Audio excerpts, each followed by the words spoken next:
You know, it's always tough to be the last one on the program and all, because I'm a firm believer that the mind can only absorb what the seat can endure. So we're going to be here, but it's some of the things that I want to visit with you about this morning. You've already heard, so I'm just going to kind of be reinforcing some of them, but I'm going to be speaking a little bit about the early formative years of John Ben and how he arrived to be who he was and how we arrived here today. Chief Justice, it was very interesting, your comments about working with the Lieutenant Governor and getting something in the state budget for the Veterans Fair, which as a veteran I do applaud, and having you done that and all. As I mentioned, in 1995, a group went to then Lieutenant Governor Bob Bullock, who happened to be a protege of John Ben Shepherd, and said, you know, we would like to do something to develop leadership education in the state of Texas. And Mr. Bullock said, you know what, I think that's a great idea. We ought to be teaching young people about leadership in the state of Texas. And he turned to John Monfort, who happened to be the chairman of the Senate Finance Committee at that time, and said, John, put them in the state budget. And he did. And that's how the John Ben Shepherd Leadership Institute began at the University of Texas, the Permian Basin. And in 1995, we started. But I just want to take a few minutes to talk with you about John Ben Shepherd and the activity we have, what we refer to as stirring people up and taking it home. And what I have to say mostly is for you young people sitting here, you college students and young people that are here. You older folks, if you want to listen, that's okay. But I want to speak to the younger people here. As was mentioned, in 1983, I became the executive vice president of the Texas JCs, and Mr. Shepherd at that time would come to our offices in Grand Prairie and go into my office, and we would shut the door, and I would light up a big cigar, and I would smoke it while he sat there and kind of breathed the smoke in and all, because he had been diagnosed with his cancer, and he could no longer smoke his cigars. And those of you who remember John Ben, is you always saw him with that big stogie and all. He's either chewing on it or smoking it. So we would sit there and we would talk about leadership and things. Sitting in the back of the audience here has already been introduced once, but I'll introduce him again, is Sam Chase. Sam was the state president that year, in 1983, when we were talking about leadership and doing something, and we wanted to do something to honor Mr. Shepherd while he was still with us and all that could be done. And we thought about different things, and one of the things was we were going to do a scholarship in his name, and either do it at UTPB, because he was one of the creators. If you don't realize that, he was one of the founders and creators that set the stage to have UTPB in the Permian Basin. Of course, he was also a graduate of the University of Texas, and so we were going to do a scholarship in his honor, and he said, no, I don't want to have a scholarship done in my honor. He says, what I would like to have would be a mechanism, a seminar, a forum, whatever you want to call it, where we could bring young people, the future of the state of Texas, together with the current leadership of the state of Texas, and we could talk about issues that were facing the state, and then the young people could think about ways in which they would solve what the issues would be, and then they would present those solutions to the senior leadership and all, and they would have a discussion and decide, well, maybe we could do this or we could do that, or why we couldn't do this or why we couldn't do that. And then they would go back home and they would begin to organize and work with local people in their local communities to solve those issues. And so one of his hopes was that the young people, that they would find someone who was a professional, who they could get together with and become their mentor to talk about the issues that were facing the state of Texas and come up with ways in which to work on them. And John Ben was always to take it home, was to be at the local level, to get involved in those local entities where things really happen. Your local school board, your local city council, your county government, your local civic organizations, your local professional organizations, the school board, for the issues that affect the state and affect the people take place. That is what his philosophy of, quote, stirring the people up and taking it home really means, is organizing and getting people at the local level to get involved. Well, to try and explain that, it's really quite simple in explanation, but extremely difficult to do in reality, because it's already been spoken to by several of the speakers up here. You're dealing with that most volatile of animals, the human race, you and me. And each of us has our own opinions, our own prejudices, our own wants, our own desires, and trying to harness those and bringing them together is one of the most difficult things that you can do. Just think about all of the various leadership skills that you have to bring together in order to get people to do the right thing. That's what taking it home is. It's that fearless attitude and an understanding that home is wherever you happen to be. Let me give you a few examples of Mr. Shepherd in his early life to show you how this worked and how he was formed. He was born, as you all know if you read his biography, in 1915, as we mentioned last night. He was a child of the Great Depression. His family lived in Gladewater, Texas. But as a young person, he was already developing his love of people and his wanting to be involved in public service. When he became of age that he could be a Boy Scout, he discovered there was not a Boy Scout troop in his town. So he found his friends, and he convinced his friends to convince their fathers that we needed a Boy Scout troop in Gladewater. And guess what? They founded a Boy Scout troop in Gladewater. When he was a teenager, he heard about an organization called the JCs. Now, this was an organization that had been founded in 1920, and it was to get young people, young professionals involved in community services and activities. There have been several other community organizations founded. In 1905, for example, the Rotary organization was founded, and the Lions was founded, and the Kiwanis and all. But these were for older people, business owners, managers and things, and there really wasn't a place for the young people. And so a young man a bank teller in St. Louis, he created an organization where young professionals could get together. Well, Mr. Shepherd thought this was a really wonderful idea to get young people together.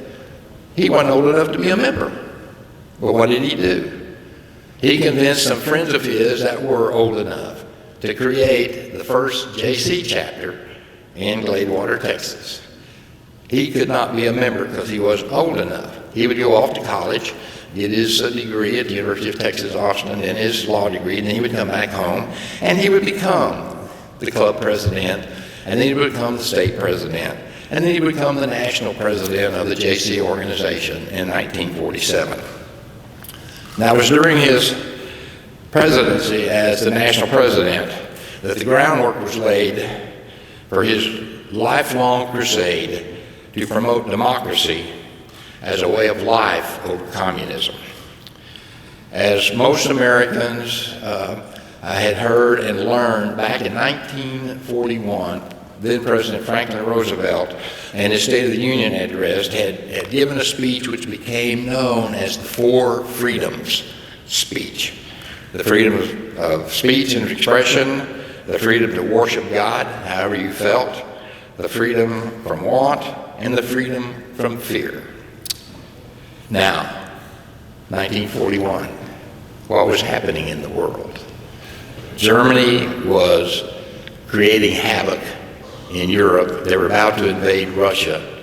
Japan was creating havoc in the Far East, and at the end of that year, they would bomb Pearl Harbor and we would all be engulfed in a world war. Well, John Ben served during that war, and when he came back home, it said in 1947, he became president of the National JC organization. And so as a part of his job, he traveled into Europe to try and engage and re-energize the organization in Europe. And while he was there, he discovered the poverty and the devastation and all of the difficulties that were going on, but he was particularly appalled by the attitudes of the young people. The young people in Europe at that time, they basically had given up. They had lost faith, and they really had no hope in their future. Now think about that for a moment. How would you, if you had no hope for the future? And as he said, it was the loss of the freedom of opportunity that was so sad. So he came home and he began to talk about things that they could do to rebuild and work in Europe and to overcome these problems. He organized campaigns to promote what is called the fifth freedom, the freedom of enterprise. Think about that, the freedom of enterprise, the freedom of opportunity. And from September the 30th to November the 1st of 1947, he would travel over 30,000 miles, give speeches in 27 states, promoting this fifth freedom. Now, the interesting thing is when he wound up his tour, he wound up in Washington, D.C., where as he went to all these different states and all, he would present each one of the states, the governor of those states, with a 10-gallon Stetson hat.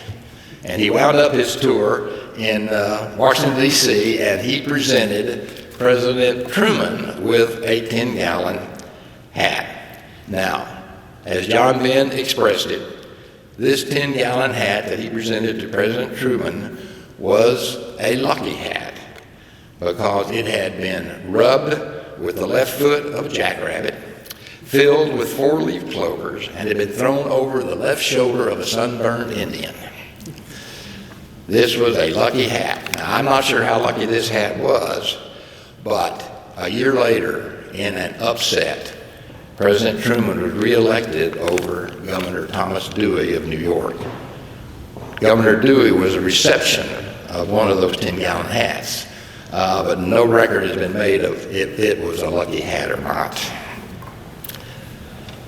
For his efforts in promoting the five freedoms, he was brought to the attention of people in Washington, D.C., and he was asked to become a member of the advisory council for what would become known as the Marshall Plan.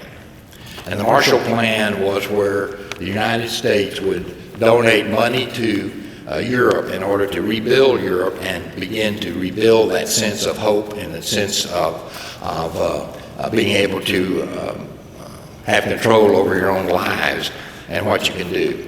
When the Marshall Plan went into participation, John Ben was asked to become a member of the executive committee of the Marshall Plan, and as a part of his role there, he would travel over 80,000 miles, visiting 16 countries, and all promoting the Marshall Plan and getting involved with the activities that would create the fight against communism. In fact, as a part of the activities of the Marshall Plan and what he would do, he created what became known as the Gladewater Plan, named after his hometown, Gladewater in East Texas. The Gladewater Plan was essentially a series of events built around the five freedoms. And it would start on a Sunday with church services and activities there, and then it would go into week-long events of activities, rebuilding the community.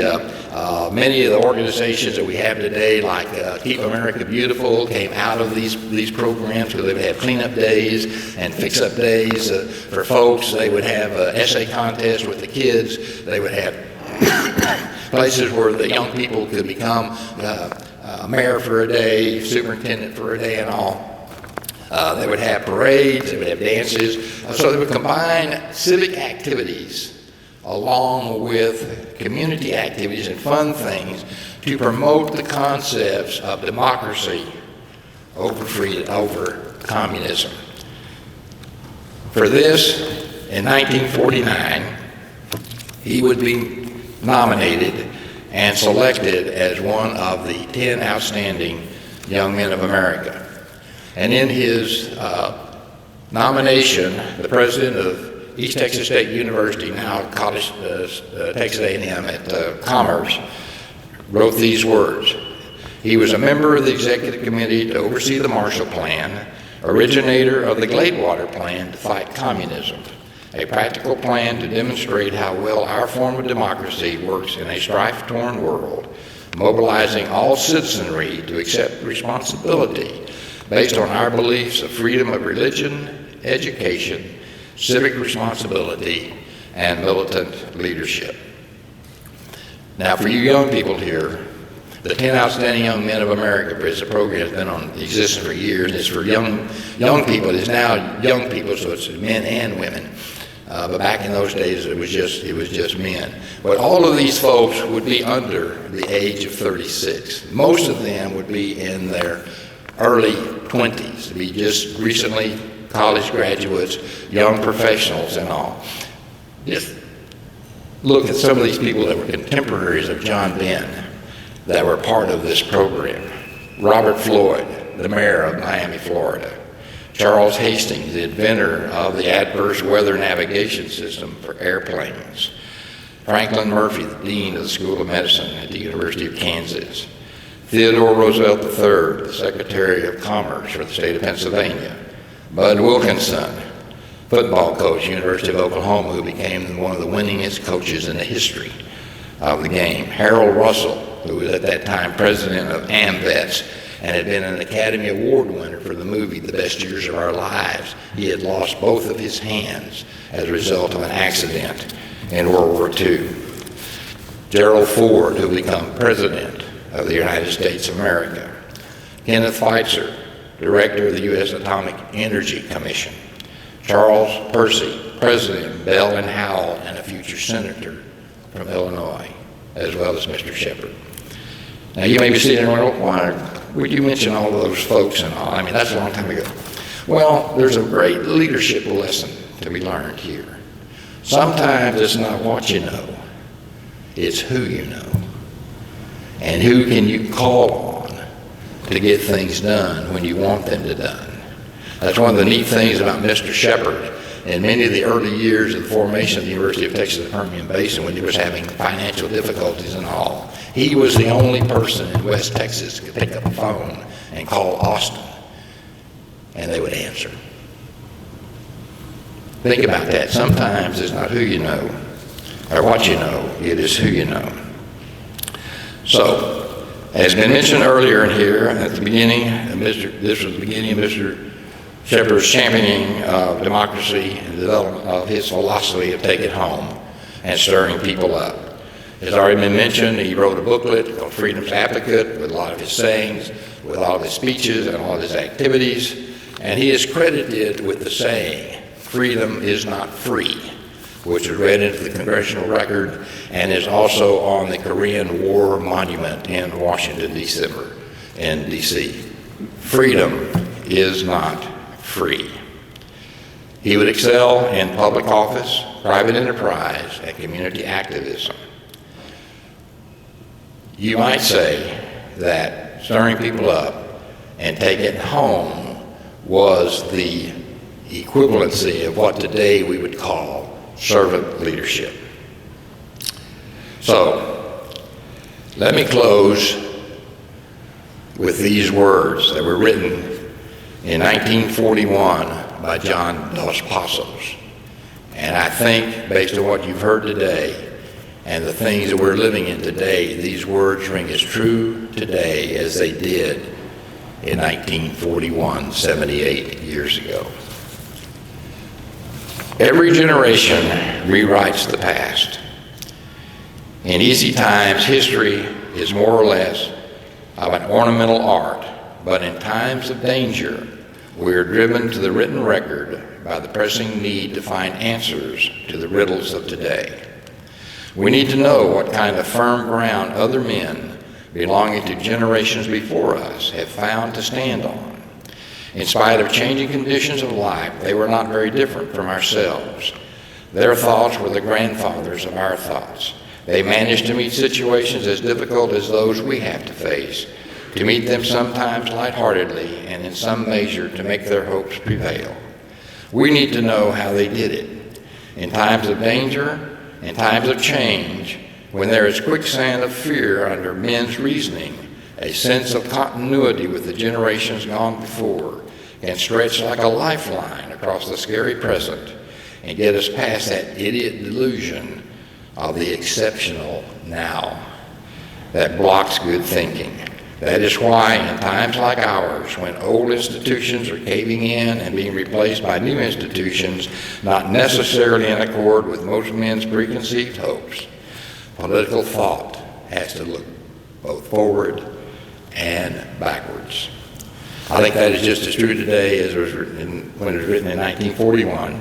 I think that is why it is essential for organizations like the John Ben Shepherd Public Leadership Institute and meetings like this that help to teach young people for and about leadership, ethics, and public service are so important.